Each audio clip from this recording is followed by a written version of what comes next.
Hi, River Life Church. We are the Gonzalez family. And today we're going to read to you from Joshua 24, verse 14. The verse of the day says, "Now therefore, fear the Lord and serve him in sincerity and in faithfulness. Put away the gods that your fathers served beyond the river and in Egypt, and serve the Lord." Take care, River Life. Be safe and be healthy. Hello, River Life. We're so glad you joined us for our daily devotion. Before Joshua called the people of God together and admonished them to fear the Lord and serve him in sincerity and faithfulness, he shared the story of God's love toward his people and reminded them of the many merciful actions God showed toward them. There's an extraordinary power in sharing the story of God's love and goodness toward his people. In the book of Deuteronomy, we find that Moses directed the people of God to communicate the values and commandments of God to the next generation. He said, "You shall love the Lord your God with all your heart and with all your soul and with all your might. And these words that I command you today shall be on your heart. You shall teach them diligently to your children, and shall talk of them when you sit in your house, when you walk by the way, and when you lie down, and when you rise."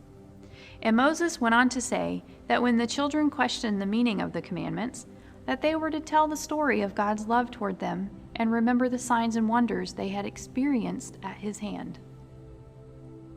There's a unique passage in the book of Deuteronomy that directs the priests and the elders of the people of God to read the covenant commandments every 7 years at the Feast of Booths.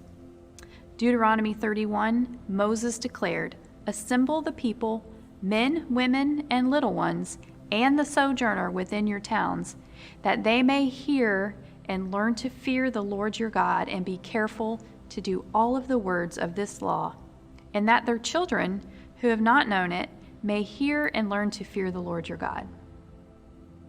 It appears that Moses not only called for parents to teach their children about the ways, works, and wonders of the Lord in an informal setting, but he also directed the leaders of the people of God to reinforce those teachings in a formal and solemn setting.